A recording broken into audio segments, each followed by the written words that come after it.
Assalomu alaykum aziz vatandoshlar. Moskvadan gapiramiz. Moskvadan O'zbekistonga 12 ta viloyatiga taksi xizmatlari. Captiva, Cobalt, Gentra mashinalarimiz aka-ukalar. Ichki holatlarini ko'rsatib o'taman. Idealniy sostoyaniyada mashinalar aka-ukalar. Aloqaga chiqib, bog'lanib ketsalar bo'laveradi aka-ukalar mana. Chotki. Arzon narxlarda Cobaltlarimiz 9000-8000 rubl atrofida. Gentramiz ham shunday, Captivamiz 10 000 rubl aka-ukalar. Narxi boshqacharoq. Kimda kim ketmoqchi bo'lsa, shu ekranlarga ishonchli nomerlar qo'yamiz. Behijolat bog'lanib ketsalar bo'laveradi. Like'larni, podpiskalarni bosishni unutmanglar aka-ukalar mana.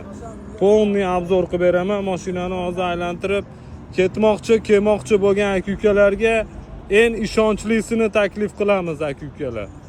Bo'lar bo'lmas nomerlarga kelib ko'p vatandoshlarimiz adashib qolyapti. Shuni evaziga mana biz shu YouTube kanalda yurgizib boryapmiz. Like'larni, podpiskalarni bosishni unutmanglar aka-ukalar.